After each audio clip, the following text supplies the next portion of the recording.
Welcome back to Conflicts of Interest. This is episode 495. I'm the host of the show, Kyle Anzalone.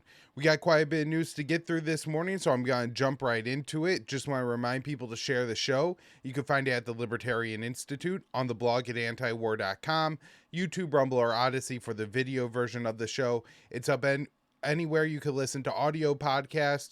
Of course, you can follow me on Twitter at @KyleAnzalone_. And with that, let's get into the news today. The first story up here, Ukraine's commander-in-chief says the war is a stalemate. This is General Voloshyny, and he acknowledged in comments to The Economist that the war in Ukraine is a stalemate and there will most likely be no Ukrainian breakthrough. He said, just like in the First World War, we have reached a level of technology that puts us into a stalemate. There will likely be no deep and beautiful breakthrough. Ukraine gained no significant territory in its counteroffensive that was launched back in June. Media reports and the Discord leaks revealed that the U.S., Kiev's main backer, did not think Ukraine would have much success, but the Biden administration pushed for the counteroffensive anyways. Voloshyny discussed changes he tried to make during the counteroffensive. First, I thought there was something wrong with our commander, so I changed some of them.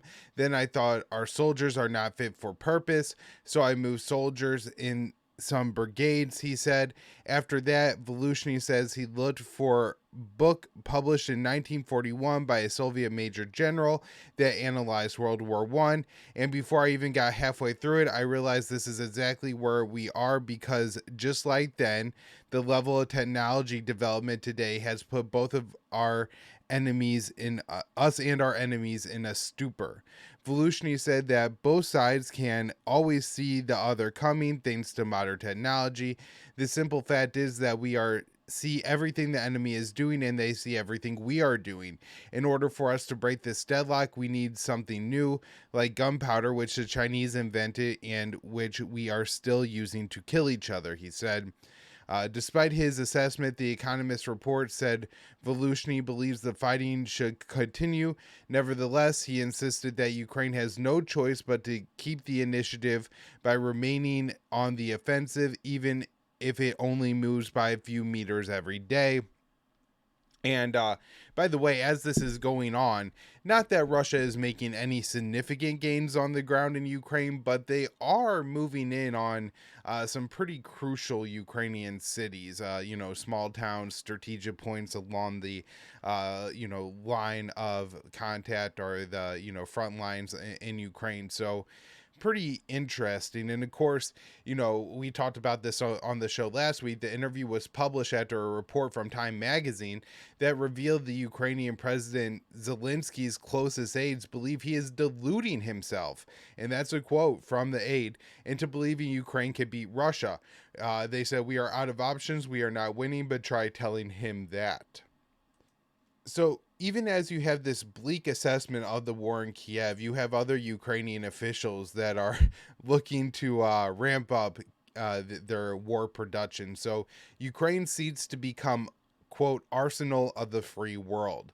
A top Ukrainian official said Kiev is seeking to become one of the largest arms manufacturers in the world. The statement comes as the Biden administration has begun pushing Ukraine to engage in talks with Russia on ending the war.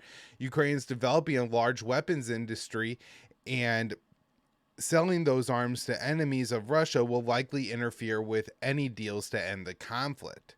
So the Tsar of Ukraine's weapon industry believes Kiev should become an arms production hub for the West. The Minister for Strategic Industries of Ukraine explained, "We are really focusing on making Ukraine the arsenal of the free world. We are focused on producing all types of weapons and ammunition, and we show that we can test it on the battlefield and make it better during the war. That's something that we can contribute to the free world, because you see, defense industry is becoming more and more important globally." So while the official is eyeing arms exports in the future, currently Kiev and its Western backers are struggling to adequately provide frontline soldiers with the weapons needed to fight Russian forces.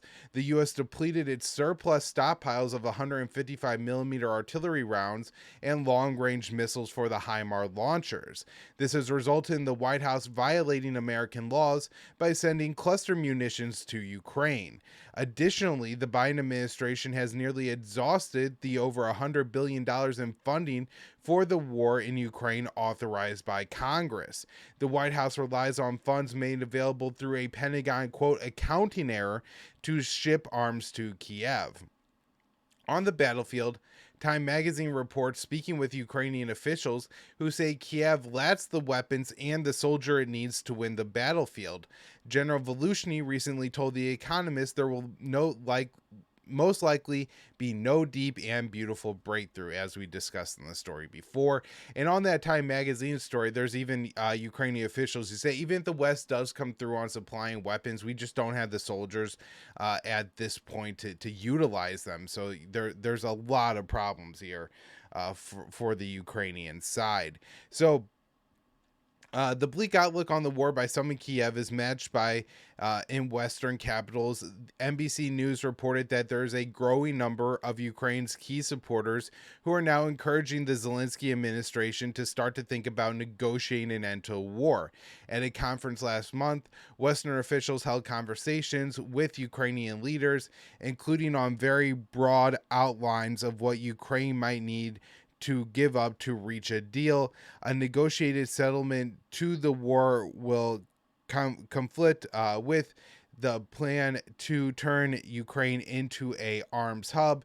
In the early months of the conflict, Moscow was willing to reach a peace deal with Kiev that involved Ukraine declaring neutrality and demilitarizing. And so, obviously, if they're becoming a major arms production hub for the West, they're not being neutral and they're not demilitarizing. So that's going to become a problem. Next up here, the U.S. announces new $425 million weapons package for Ukraine.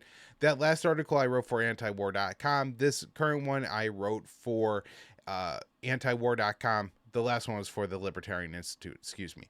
All right, so here we go with this one. The U.S. rolled out its 50th weapons package for Ukraine, according to the Pentagon count. The arms shipments will include air defenses, artillery rounds, and anti-armor weapons. The Pentagon will purchase $300 million in arms on behalf of Kiev, depleting all the funds in the Ukraine Security Assistance Initiative, that's the USAI. So on Friday, the Department of Defense announced a new $425 million military aid package for Ukraine. $125 million in weapons will be sent directly to Ukraine from American stockpiles through the Presidential Drawdown Authority, and that's the PDA. The funds used to transfer arms came from a Pentagon accounting error that gave the White House access to an additional $6 billion in PDA funds. That current number should be somewhere between 4 and 5 million, but it's hard to kind of keep track and figure out, especially when they're coming up with accounting errors to really mess with it. So the weapons that will be shipped directly to Ukraine include national air, surface to air missiles systems, additional munitions for HIMARS systems, 155mm and 105mm artillery rounds, TOW missiles, Javelin and AT-4 anti-armor missiles, more than 3 million small rounds of small arms ammunition and grenades, demolition munitions, Claymore anti-personnel munitions, 12 trucks to transport heavy equipment, cold weather gear, spare parts, maintenance, and other field equipments. The Pentagon will additionally purchase $300 million in laser-guided munitions to counter unmanned aerial systems for Ukraine. Those weapons will be bought through USAI funds. The Department of Defense reports that its current USAI funding has now been depleted. Arms purchased through this program will take months or years to reach Ukraine. And so with the Presidential Drawdown Authority, they just take arms from American stockpiles. So a tank, they have it sitting at some U.S. military base somewhere, and they ship that to Ukraine. Now, with the USAI funds, they're purchasing the weapons. And so it's possible that they purchase something and ship it directly to Ukraine. I'm not saying that everything, it has to be produced, but a lot of this stuff still has to be produced. So, they'll say we're purchasing it, then they'll call up the suppliers, and then they'll say, hey, Raytheon, we need an additional X number of these bombs, and Raytheon will say, all right, sometimes they have them, they say, oh, we could ship you these that we already have, and sometimes they're going to have to build and purchase more, and so it could take months or years before they actually reach the battlefield through this program. So for months, the White House has pressed Congress to pass a multi-billion-dollar aid package for Ukraine. In October, the Biden administration rolled out a $105 billion bill that includes $61 billion in assistance for Kiev. The White House hopes the aid will maintain the Ukrainian military and the Zelensky administration through the 2024 election.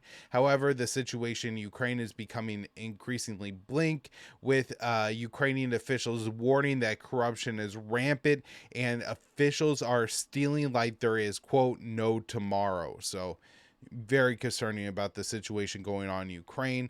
One more article on the U.S.-Russia relationship here. The Russian President Vladimir Putin on Thursday signed a bill that formally withdrew Russian ratification from the Comprehensive Nuclear Test Ban Treaty. We've talked about this on the show in the past, so I'm just going to run through it very quickly here. There is a partial test ban treaty that's been in effect, I think, since the late 60s, that outlaws all kinds of nuclear testing other than underground testing. In the 90s, I think it was in the 90s, Russia ratified the Comprehensive Nuclear Test Ban Treaty, which eliminated all kinds of nuclear testing. But before that happened, both Washington and Moscow shift their policy to say that they were just not going to test any more nuclear weapons. And so the treaty was an addition, was a confirmation of policy in Moscow and Washington, but Washington didn't match Moscow in passing this treaty. And so at this point, the relationship has dissolved, and Russia is saying they're not going to remain this treaty if the U.S. isn't. I don't see Russia or the U.S. testing a nuclear weapon anytime soon. However, there is this maybe issue that we've been again discussing on the show. The U.S. is looking at carrying out a subcritical test of a nuclear weapon. So they're going to detonate a nuclear weapon but not cause the nuclear chain reaction, I guess. And I'm not sure what they're trying to learn from this, or if there is any like military scientific value from this, or if it's just something to do to be provocative. They call it, I think, tickle the dragon's tail. And so they're planning on doing this. Now, I'm not sure what kind of reaction that would draw in Russia if the U.S. carried out that kind of test.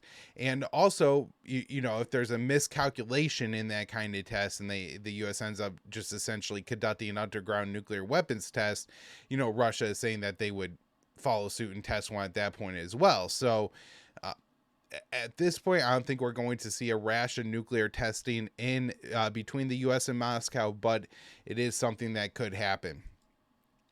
All right, let's talk about the war in Gaza now. The first article that we have here today: Israel rejects U.S. proposed temporary halt to fighting. During a trip to Israel, America's top diplomat pushed Tel Aviv to agree to a limited humanitarian pause to allow aid into Gaza and to facilitate negotiations for Hamas to release prisoners. Israeli Prime Minister Netanyahu said there would be no temporary pause in the fighting. On Friday, Secretary of State Blinken met with Netanyahu in Tel Aviv for a second time since the Hamas attack on southern Israel on October 7th. During the face-to-face meeting with Netanyahu, the American diplomat requested that Israel allow humanitarian pauses to take place in Gaza. Just a real quick aside here, Blinken also met with the Israeli President Herzog, the leader of the opposition, Yair Lapid, and then he also met with Benny Gantz, who I'm not sure what position Gantz has in the government now, but he's a rather major figure in Israeli politics. So After the Hamas attack, Israel ordered a complete siege of the Gaza Strip. The region's 2.3 million residents have had their communication, food, water, and fuel cut off by Israel. Tel Aviv has allowed in only a small percentage of the humanitarian assistance needed to sustain the enclave's population. I believe the UN Secretary General referred to the aid being allowed in as a drop in the ocean as far as what's needed. Blinken explained that humanitarian pauses could be utilized to deliver crucial aid to the Palestinian people and facilitate the release of prisoners held by Hamas. We believe that each of these efforts would be facilitated by humanitarian pauses, by arrangements on the ground that increase security for civilians and permit more effective and sustained delivery of humanitarian assistance.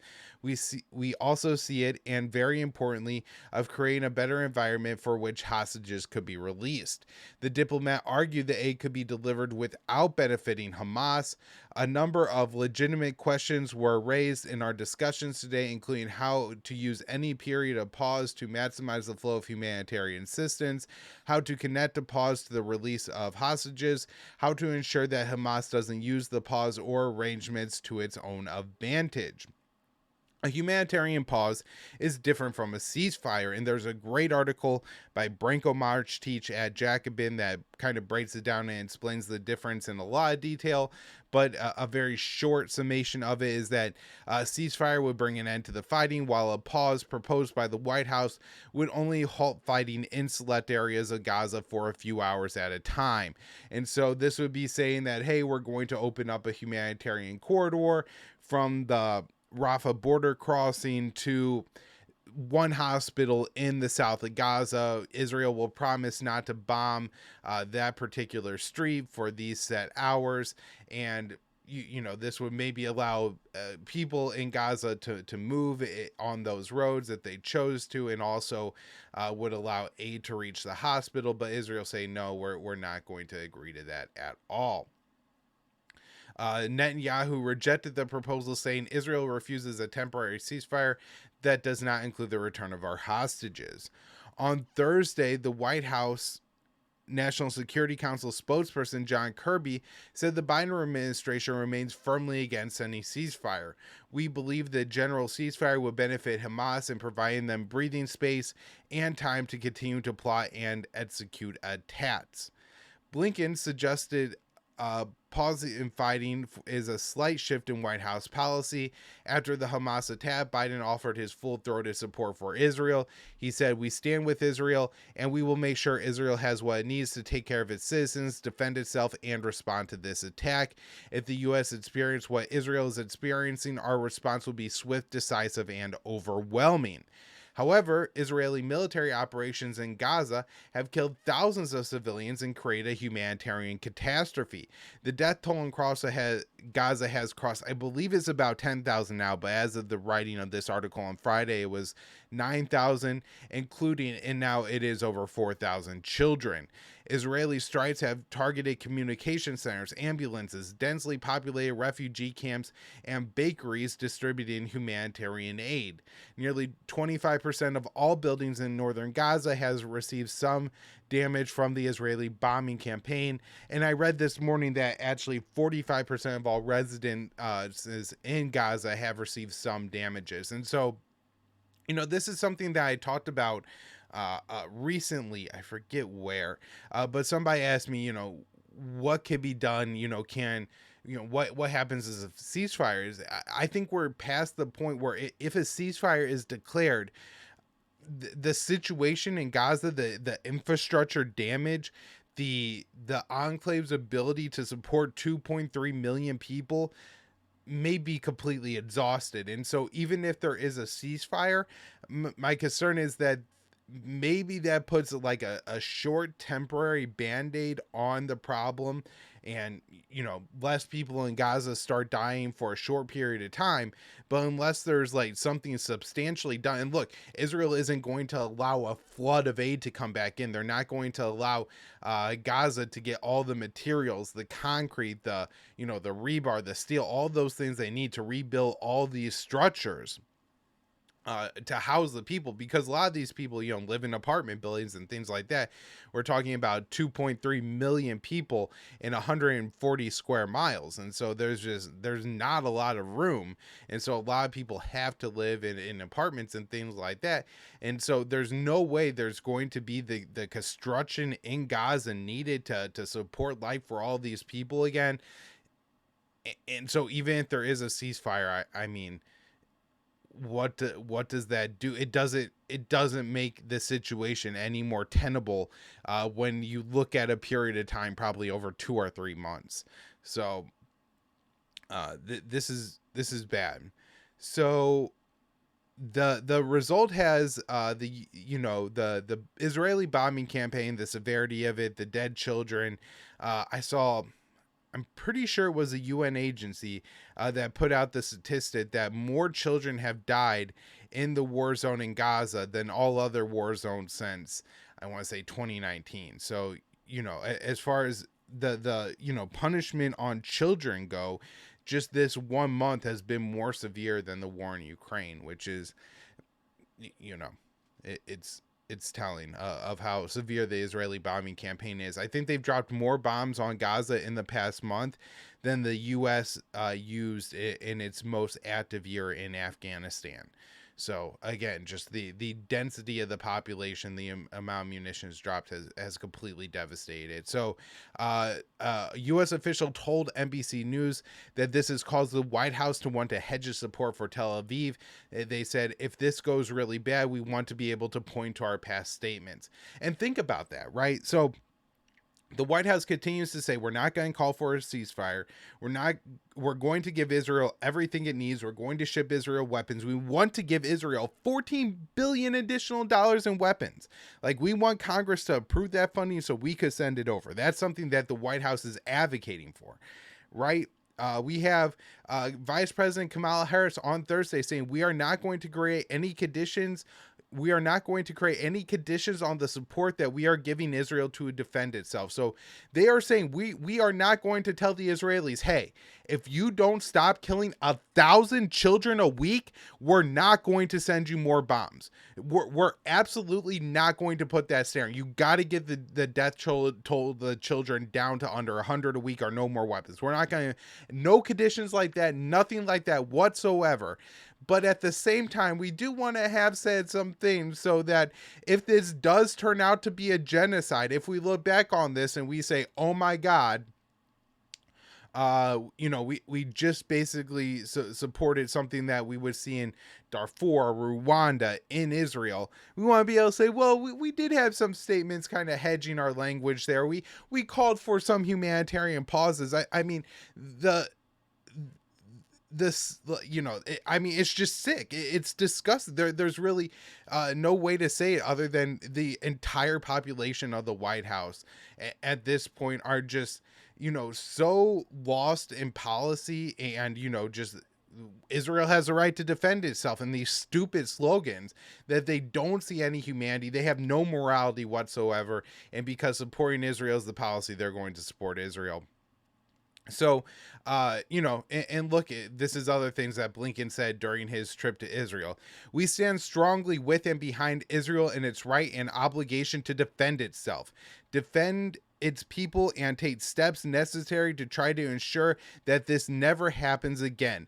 Nothing has changed. And so again, it's just, pouring on how much we support Israel. They'll say a little bit of how, there's some things we might not like, but, again, demanding the aid, saying those kinds of things are really, I think, just there so the White House, if this goes really, really bad, could say, well, we did tell Israel to tone it down a little bit. We didn't support the genocide with our rhetoric. We just, we supported them having the right to do whatever they wanted in Gaza. We didn't think that was going to include a genocide. I mean, it was happening as we were sending them weapons, but we didn't think it was going to happen.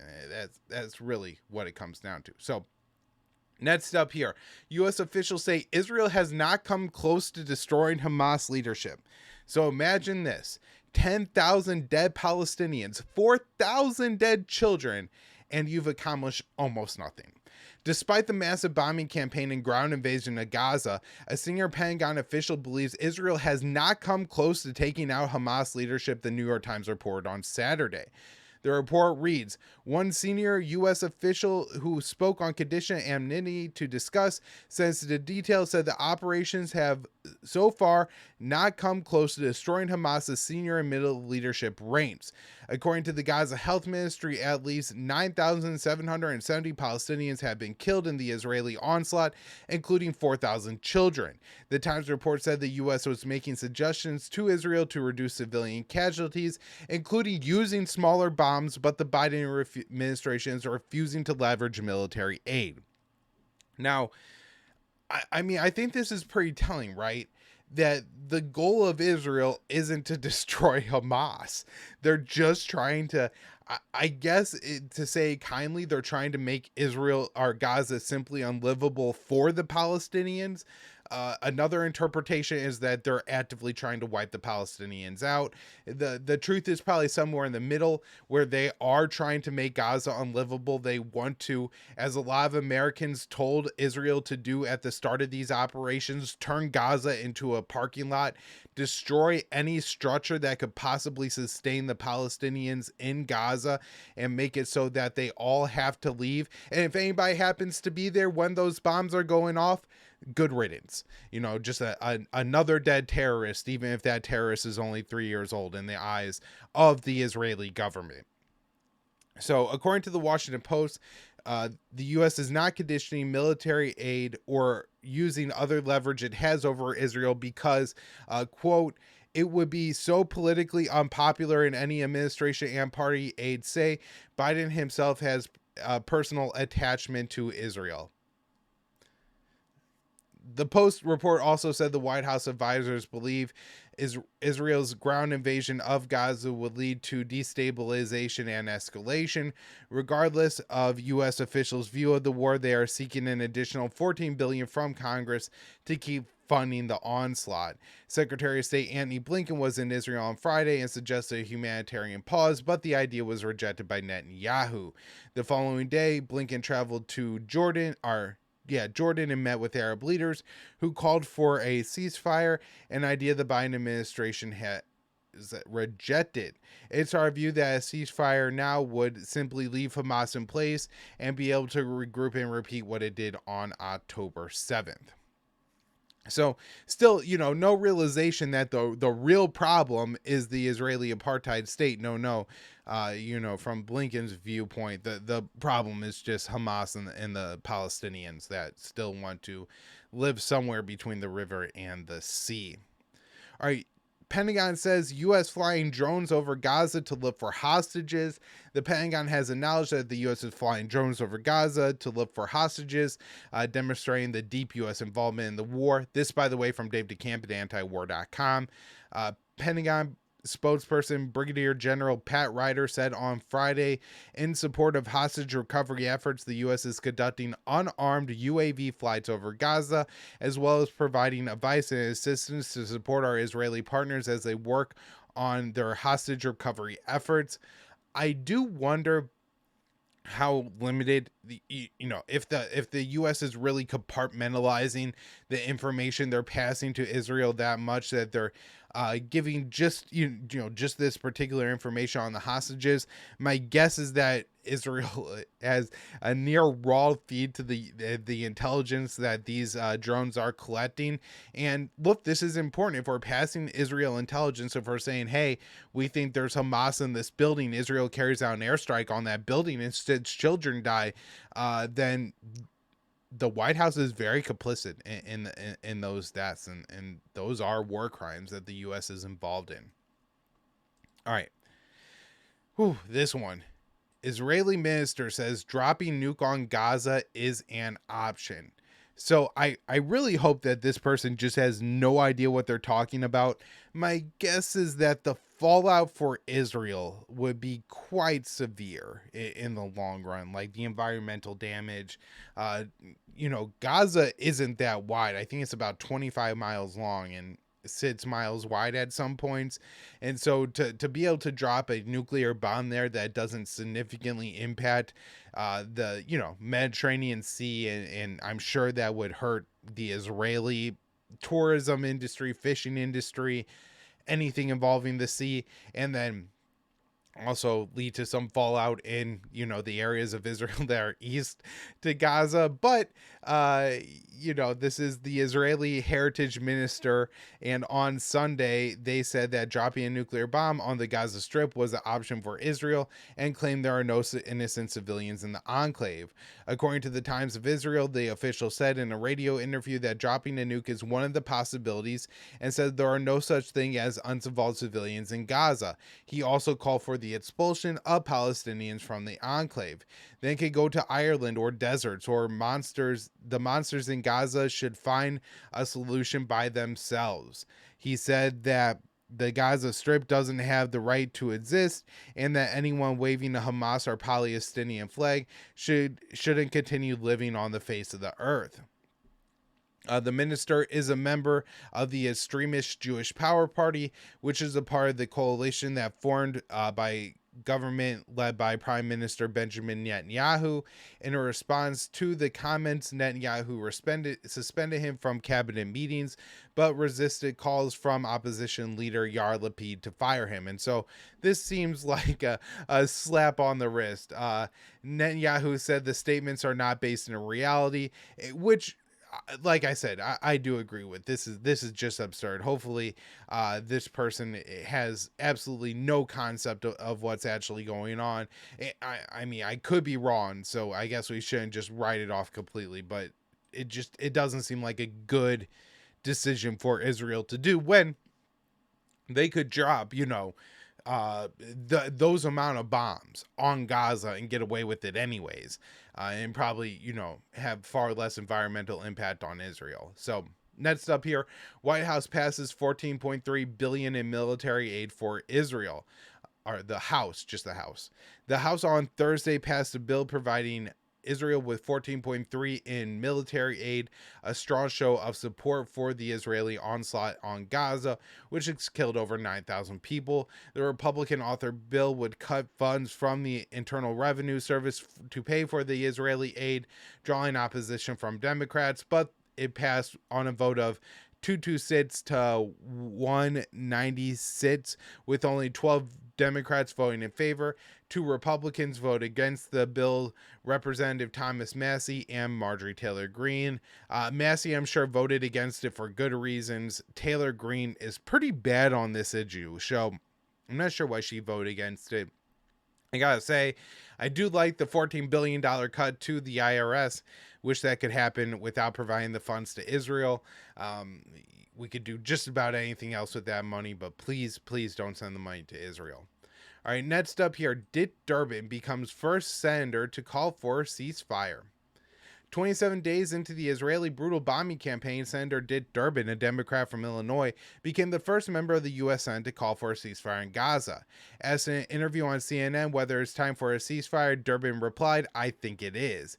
At least in the context of both sides agreeing, for example, the release of those kidnapped should be part of this immediate release. That should be the beginning of it. An effort should be made to encourage the conversation between the Israelis and the Palestinians." Durban is the Senate Majority Whip, making him the second highest ranking Democrat in the chamber. His calls for a ceasefire break with the Biden administration, which has only called for a vague pause. The State Department has told diplomats that using the term ceasefire or de-escalation when to avoid using terms such as ceasefire and de-escalation when discussing the conflict. President Biden, asked by a protester on Wednesday why he hasn't called for a ceasefire, and he said he only supports a pause to get the prisoners out. So apparently the Biden administration thinks there's about 250 people in all of Gaza that deserve to live, and once we get them out, the Israel could do once, wiping out the rest, including the 1 million children that live there. All right, so a couple more stories here I just want to touch on involving the rest of the Middle East before we wrap up. Dave DeCamp, antiwar.com, House passes resolution that suggests using force against Iran. The House on Wednesday passed a resolution that suggested the U.S. would use force against Iran in the future in the name of preventing the country from acquiring nuclear weapons. So, oh man, this just sounds like the 2002 AUMF all over again, except it's Iran rather than Iraq. The resolution says that nuclear-armed Iran is unacceptable and declares that it's the policy of the U.S. to use all means necessary to prevent Iran from obtaining nuclear weapons. A U.S. intelligence report recently affirmed that Iran is not pursuing nuclear weapons, but that reality doesn't stop Iran halts in the U.S. and Israel from consistently hyping up the threat of a non-existent nuclear weapons program. The same officials do not recognize that Israel possesses a nuclear arsenal. The resolution passed on a vote of 354 to 53, with 50 Democrats and 3 Republicans voting against the measure. Explaining his opposition, Representative Thomas Massie, the great Thomas Massie, said it seemed like a call for war. Yesterday, Congress passed a resolution that claimed Iran possesses all it needs for a nuclear weapon. The same resolution says the U.S. should use all means necessary to prevent Iran from obtaining a nuclear weapon. Seems like a call for war on Iran. I voted no, and Massie wrote that on X. And of course, I think this really sets the stage for the Hawks to really try to push in a hysteria here. Oh my God, Iran's gonna have nukes, and if we don't do something right now, then they're going to take that nuclear bomb and they're going to drop it on Tel Aviv and kill all the Israelis, because all the Muslims want to do is kill the Jews, and we have to stop them right now. We have to go to war right now. And I'm sure, just like, you know, the officials now are rolling out the fact that, you know, Madeleine Albright, the U.S. is an indispensable nation, calling Iran, China, Russia, North Korea the new axis of evil, right? Rolling out those old tropes from the first, real war on terror, the second American Iraq war and things like that. You could see them talking about Iran, saying, we can't wait to find out if Iran is making nukes or not, or else it's going to be a mushroom cloud in Tel Aviv, and we just can't have that happen. And so I think this is a real concern, and thankfully, Thomas Massie took the time to put out that tweet, or else it probably would have gone completely unnoticed in the U.S. that the House of Representatives had essentially greenlighted the White House to go to war with Iran anytime they want. All right, last article up here. Blinken visits Iraq as attacks on U.S. troops continue. Secretary of State Blinken made an unannounced visit to Iraq on Sunday amid a spate of attacks on U.S. troops in the region over U.S. support for Israel's onslaught on Gaza. U.S. forces in Iraq and Syria have come under attack 32 times, including a drone launched at a base in Syria that was reported on Saturday.